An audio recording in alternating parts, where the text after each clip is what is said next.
Welcome back, watch people, and today I'm absolutely delighted to introduce you a watch tuber that I actually take the time to watch myself, and for a very good reason. That's because Anthony Farrer, also known as the Timepiece Gentleman, is quite a rare commodity in the YouTube world in the fact that he's an active watch dealer as well as a very busy active watch YouTuber. Anthony, welcome to the channel.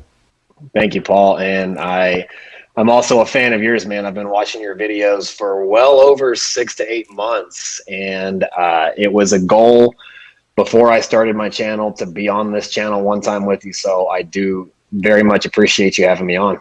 You, my friend, are more than welcome. So for all of my viewers that, or for any of my viewers that haven't yet seen you at least, and I'll be disappointed if they haven't, but tell us, first of all, whereabouts you are in the world. So home base for me is Dallas, Texas in the United States. I was born and raised here. Fantastic. Somewhere where I've always wanted to visit. So when all this nonsense is over, you might just be seeing me. Tell us a bit about yourself and how you came into watch dealing. So the first video I posted on YouTube was about my story and how I ended up here. And it goes into a lot more detail than what we'll cover in this interview. But basically, man, I always had this passion for watches. It started back in high school. I remember getting my first Fossil watch. And then a year later, I bought my second one. In early adulthood, when I was 21, 22 years old, I remember having a collection of, I'd say 25 pieces or so in between the $300 and the $1,000 price point. And I remember thinking back then that I was like, damn, this is cool. I walk into my closet and I have a watch for every occasion. Now, at that time, it was just, I loved having a lot of watches. I worked in real estate, and as I made money, I'd buy watches. Now, I go into a lot more detail, like I said in my video, but some bad choices in young adulthood, in early adulthood, landed me in prison a couple times. And then there was a day where I was sitting in a halfway house, getting out about 4 years ago, and I was trying to decide what I wanted to do with my life. Now, I remembered thinking that, if I were to go back into real estate, yes, I could make a lot of money, but I didn't really want to chase a paycheck anymore. I thought, why not try something that would actually be fun? And when I did that, I remembered it was kind of the same night that I was online and I was looking and I saw this information about watch dealing. And then I started thinking back to early adulthood where I loved watches. And I thought, I don't know if it's going to be a job or anything, but why not try it out? Like, that would be fun to buy and sell watches. So it's funny. One of my friends snuck a cell phone into the halfway house for me, and I found this watch on Craigslist, and I made a deal with this guy. He was asking $1,800. I negotiated it down to $1,300. And the next day I got out, I drove, went and bought the watch, brought it back, and I posted it for sale right back on Craigslist. And I sold it 3 days later, and I made $500. Now, when I was counting the profit out, that is when the light bulb came on, and I knew this is what I'm going to do for the rest of my life. That was fun. So I got out, and eventually I took to the streets, networking and learning literally everything I could about watches. So it's a great story. And anybody that hasn't seen that video, I think, do you know what, Anthony? I'll be straight with you, my friend. I think it was your honesty that attracted me to that video, and I thought it was hugely inspirational for a lot of people. I appreciate that. No, I genuinely mean that. I'm not just saying it. I thought it was a hugely honest, open and inspirational video. And I particularly, something that I recognised in you was when you said that fatherhood came along and changed your life, and you put a photo up of your your son, I believe it is. And it just, I think it touched me as a human being. And it was very pleasant to watch your story and watch it evolve, if you don't mind me saying. I don't. I appreciate that, man. It was, fatherhood. If to anybody out there watching, I was one of the people that never wanted kids. The soccer dad lifestyle dream, it's nothing bad. It just never appealed to me. Yeah. And so I never thought I was going to have a kid, but I'll tell you, man, I knew I was still in my my young stages of messing up, but I knew I had a kid on the way. And the hardest part about that was, you know, when I found out he was on the way, 3 months later, I was off, and he was born while I was gone. I was, you know, I remember thinking I still got, it could be years before I get out and get to see him. Luckily enough, I got out when he was still only 4 months old. And that was the change when the first time him and his mother came to Dallas to visit. So that was yeah, that was the changing thing. So. Well, they are the light of our lives without a doubt. Let me ask you a question. What's it like out there as a watch dealer in the US? I mean, you've got a much larger population than we have here in the UK, for example. But what's it like finding stock out there? Because you're selling quality watches. It's just not run-of-the-mill stuff. These are high-end pieces. How are you finding it getting stock? So I've been asked this question before by some other dealers, is how do they find inventory? And it's guys wanting to get in the business and get started. And for me, it's a little bit different of a story because I didn't go the traditional route of having to wholesale dealer to dealer and come up in the wholesale business. I guess I built a platform on social media and I deal directly with retail buyers. So for myself, finding stock is not as hard as I would think if you don't have those retail outlets. So social media is my business and I can put it out there that I'm looking for this and that. And I have guys just calling me every day, offering me stuff that I don't even need. So in that sense, it's okay. It's not that bad for me to find stock. But what I will say is on a dealer, both in the wholesale and the retail level, just in the last 3 months, it's actually been pretty tough finding inventory, and even at market pricing. You know, with when a retail buyer comes to me and they talk about how hard it is to get these watches, majority of the times what they're talking about is how hard it is to get these things at retail pricing, or even what I like to call last week's pricing. You when you were a dealer, how many times did someone come to you and say, hey, I'm interested in this watch, what's the price? You give them the price based on current market value, and they're like, okay, I want to shop it around, I want to think about it. 2 weeks later, they come back and they say, hey, you know, I'm ready to buy that piece at last week's price, and you can't do it anymore. Now that makes it really hard to find stock. So it's a really fast moving industry now. I think probably a lot faster moving when I was closer to your age. You know, I mean, you guys are fortunate in many respects because I don't know, I mean, what sort of percentage would you say you do of your business on a platform such as WhatsApp? Oh, well, now, I mean, I'm on there. So my business partner, Marco, he does more of the buying in the wholesale community. So he spends a lot more time. He spends 99% of his time on WhatsApp, and we're in, I can't even count how many groups. I still spend a fair amount of time on there looking for watches that I just can't find. And that's where it's all moved. When I was first coming up, it was Facebook groups, and you started to see these Facebook groups pop up over everywhere. And then it moved to a little bit of Instagram, or maybe I just wasn't familiar with WhatsApp as much. But in the last year and a half, pretty much everything is done via WhatsApp. And I guess it's the same as in the UK and in Europe, etc. The hot models, all the same across the world right now. How are you finding acquiring some of the hotter models? Because I guess that's, you know, what your customers are coming to you for, the Daytonas, the Submariners, etc. You're having to buy them off flippers yourself, I guess, most of the time.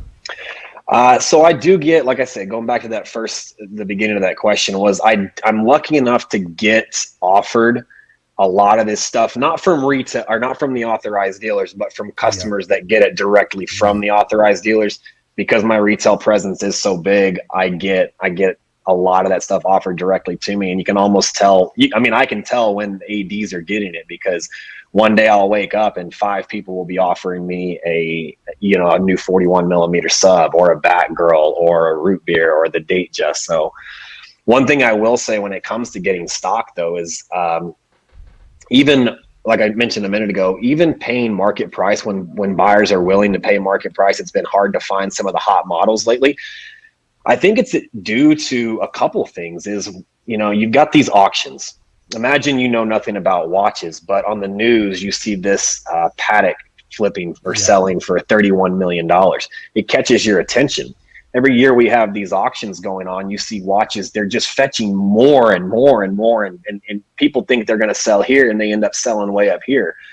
So what you've got is now you've got this whole surplus of investors, not watch traders or not watch collectors, just investors looking for places to park extra cash that they've got. You've got them coming into the business, buying up watches. With the recent pandemic in 2020 that we just went through, you've got the manufacturers shutting down for months at a time. So you've got twice as many buyers looking for half as many watches. Yeah. It's a simple, now you're just seeing a true example of supply and demand. And then on top of that, if you think about the true collectors that are also now looking at it from an investment standpoint, people aren't just buying one of a hot model and moving on. They're buying two, they're buying three. And I'm guilty of it myself. I'll just use an example. I have a white ceramic Daytona in my collection. And if I get offered another one at a fair price, I'm going to take it. I'm just going to keep it. Yeah, absolutely. So, I mean, at the end of the day, as I've already said, the market's probably not too different in America than it is in the UK. I think here, there's been maybe one or two issues that I'm not sure if it's particularly, just the UK that's experiencing some of the problems we're having maybe with authorised dealers, where they're insisting that clients buy a lot of other goods before they're given a chance to buy, say, just a regular Submariner, etc. Is that the situation the same in the United States? It is very much. And I actually did a video called Playing the Game with the AD, and I talk about that exact thing where nowadays there's really only two ways to do it. It's to play the long patience game, building rapport, being persistent, and just hoping that the salesman that you found and started building this relationship with has a heart, I guess, and is willing, that really wants to get you a piece because they can tell you're a true collector. The other way is to simply play the game along with them. You're going to have to go in there and you're going to have to buy the models that don't make money, and you're going to have to take some losses and try to flip those, and then hopefully they offer you the desirable pieces. I also just talked about recently where if you look back 6 months ago, what they would try to do is get you to commit to buying a gold piece or a ladies piece or something with factory diamonds, where you're going to take a pretty significant loss. And then they'd either put you on the list, or I've heard a number of instances where they'll actually pair them together. You come in today and buy a presidential, we'll give you a sub. You buy a Yachtmaster 2 in all gold, we'll give you a GMT. Now, back then, and we all know that the authorized dealers in Rolex knows what's going on in the secondary market. It's no surprise to them. So when they pair those things like that, they're just offsetting one profit with a loss you're going to incur. But now, with the inventory dried up as much as it is, this is actually the best time. If you're going to play that game, get in there and buy gold pieces. Pretty much any rose gold piece right now is trading at or above retail. Yachtmaster 2s in solid gold, where they used to lose $7,000, $8,000, $9,000, are trading $2,000 less than retail. So it's not if you're going to play that game, it's a good time to do it. Absolutely. I had a report today from one viewer, and I haven't verified it, but he's told me that he's been quoted a 5-year wait for an 18-karat gold president. Can you believe that? Wow. I've had clients, and again, I'm on the other side of it, so I know what ADs, especially the ones that are local to me, I know what ADs are getting what, because they're all getting offered to me. And the waitlist thing, it's a complete joke. And I'll tell you this, if it doesn't matter what they tell you, if they go in there and say, buy this and I'll put you on a wait list. Well, guess what? I'm on a wait list with multiple ADs, and I've spent hundreds of thousands, if not in the tune of $1 million or more with ADs, and I still haven't gotten stuff I've been promised. And one thing I'll say is that if that AD offers diamonds in their store, if they're not just a Rolex authorized dealer, if they offer any type of other jewelry, especially diamonds, and you're not buying diamonds, it doesn't matter how many hundreds of thousands of dollars you sell or you buy from them in watches, there's always some guy that's willing to walk in there and spend, $50,000 to $100,000 on a necklace for his wife. That's the guy that's going to get the watches he wants, because the margins. I think that's absolutely spot on, and very sound advice. It's the same advice that I give my viewers. I want to ask you, what sort of changes as being a watch dealer made to your life, both the good and the bad, the positives and the negatives, would you say?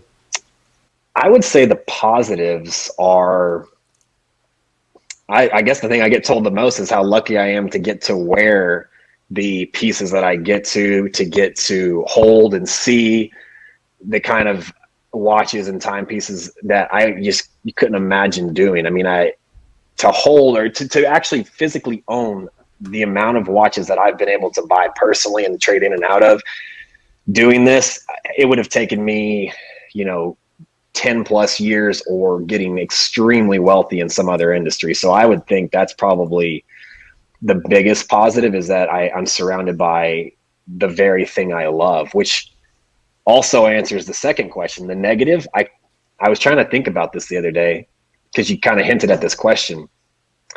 I can't think of a negative, because even if you look at the 15 hours a day that I put in, I never sleep.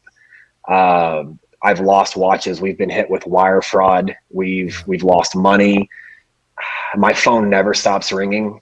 I'm always on the move, and sometimes that cuts into my social life, but I don't regret any of it. I don't look back over the last 3 years and regret anything, because I genuinely have a passion for what I do. And it's, they say that whenever you do what you love, you never really work a day in your life. And that's kind of how I feel. So I don't feel that it's had a negative impact. I think that's a great ethos, and I hope it stays that way. I think, some of us more sort of, let's just say, old timers, as it were, when we do go through the bad time, it's like you say, a wire fraud or something hits us. It happens to us all. It happens to the best of us. I think my saying is, look, it's part of the job. You win some, you lose some, but you win a lot more than you lose. Exactly. I'll tell you, we've actually we're kind of, it's funny you mentioned that, because right now we're crossing our fingers that this wire doesn't, or this credit card transaction doesn't get recalled. We have a gut feeling we may have just gotten hit with credit card fraud, and it was because I won't go into the whole situation. It's going to play out in my video, but my mind was over here. I had another customer in, and then something was going on over here, but there was a gut feeling. And in this business, on a gut feeling, 9 times out of 10, that gut feeling is always right. Yeah, and so we're just kind of crossing our fingers that this $20,000 transaction that happened yesterday doesn't get reversed. Well, I've got my fingers crossed for you. For sure. If it does, I will be on here creating a video on what went wrong, and I know what we did. So we're just going to see if it pans out. It takes a lot of courage, I've got to say, to be, another thing that I admired about yourself. It takes a lot of guts to be an active watch dealer and an active YouTuber, because you don't need me to tell you what you can leave yourself open to. You're out there for the world to criticize. You put yourself in front of the world.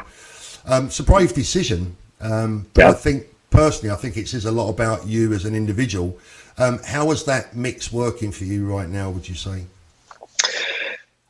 I'd say it's doing well. I mean, whenever I started my Instagram account at the beginning of this journey a little over 3 years ago, so that's where I got my start, was Instagram. And I knew when I started that, it was going to be all about building my name somehow to be able to compete with guys that actually had a lot more money than I did. Yeah.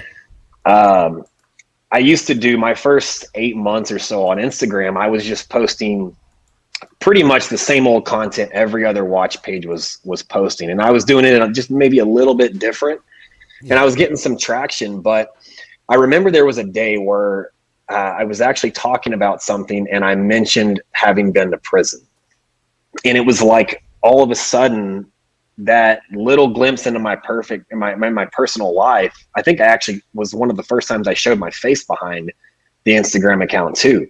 I noticed my engagement spiked.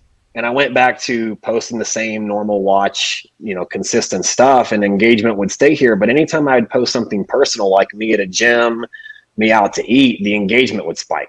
And so I started seeing this trend of people want to see who's behind the camera, actually. And if you look at a lot of the watch pages out there, you don't really know who they belong to. And I remember for a year and a half, people have been telling me I need to get onto YouTube. My fear of getting onto YouTube was that I didn't have any content to put out there, and if I did, I was going to be forced to replicate what everybody else was already doing, because I'm nowhere near an expert in this. I don't claim to be. I never will claim to be. I still don't even think I know as much as people think I know. I'm just good at putting it all in a entertaining video. But what I didn't want to do was go on there and talk reviews and do the same thing that everybody else was doing. So for a year and a half, I just didn't get on YouTube. Well, then it got around to, or I started getting the itch to maybe I do need to get on YouTube, and I started studying. I actually studied 20 different YouTube pages, all related to the watch industry. Or if I were a watch person, which I was, and I was watching YouTube, which channels am I watching?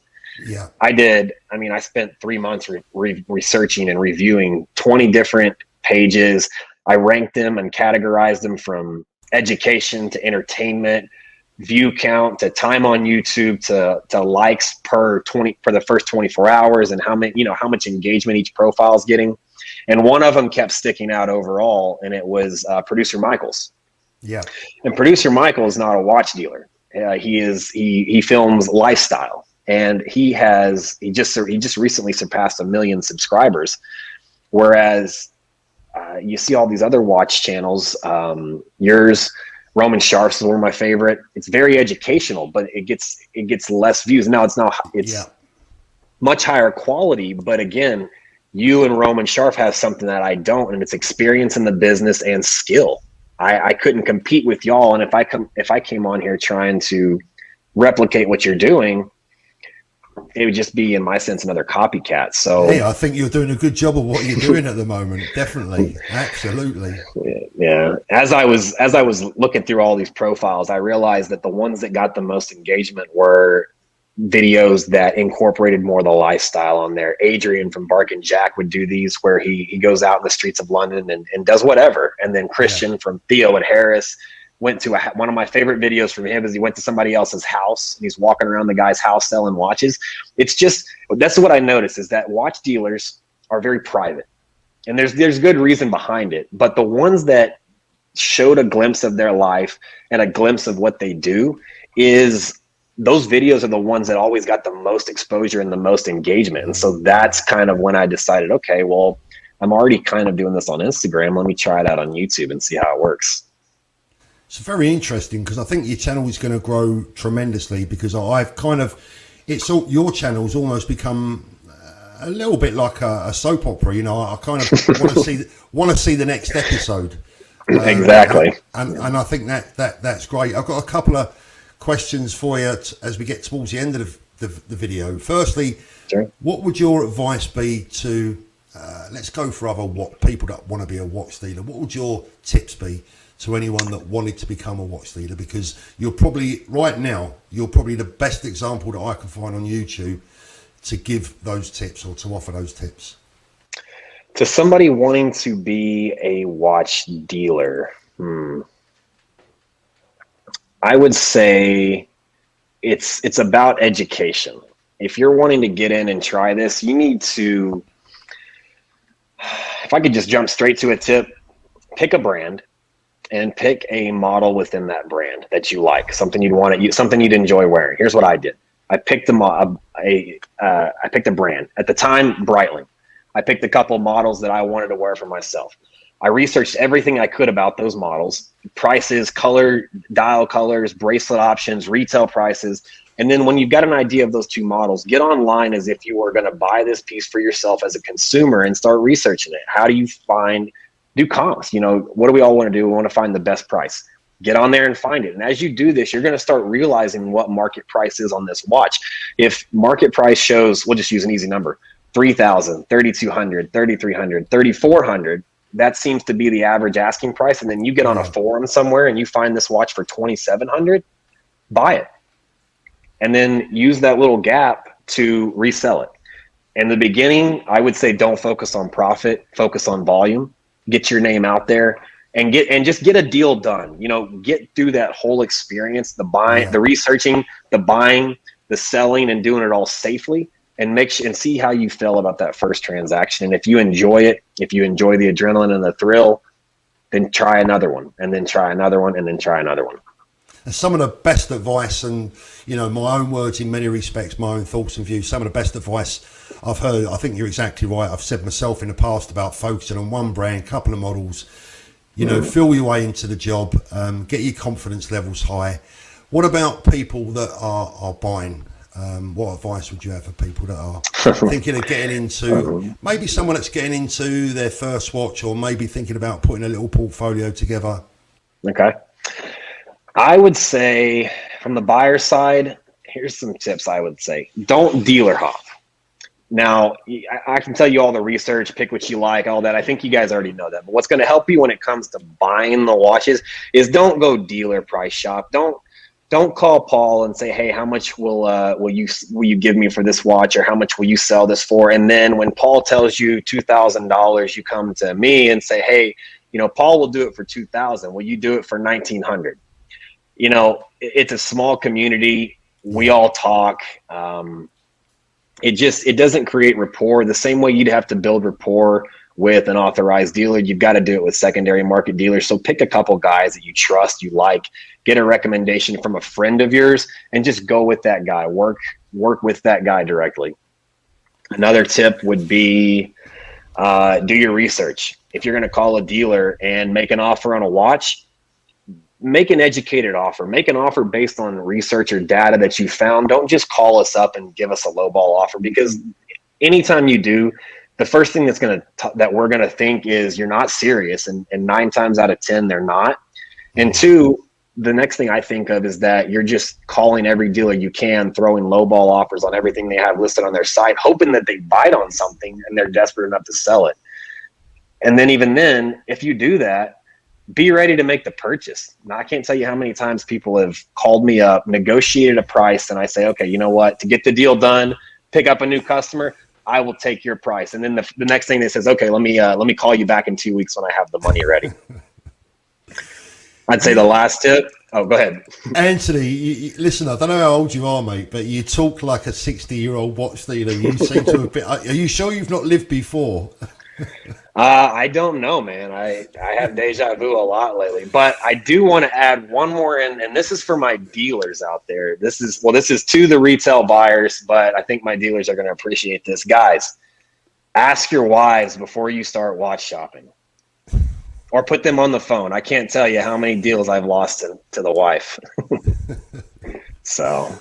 Well, I'll tell you what we do in the UK. When we have a shop, we make sure that when we put the watches in the window, we always make sure that we put some items in the window that are going to attract the wife as well. The wife, absolutely. Otherwise, they're just pulling them away from the window. So you've always got to put something in the front to keep the girls happy, to make sure the men get their time browsing in the window. Anthony, it's been absolutely brilliant having you on tonight. I hope this is not the last time. I wish you every success, both in your watch dealing career. I don't think you're going to need my best wishes, mate. I think you're going to do a grand job with your YouTube channel as well. And I sincerely hope to be meeting you in Dallas one day.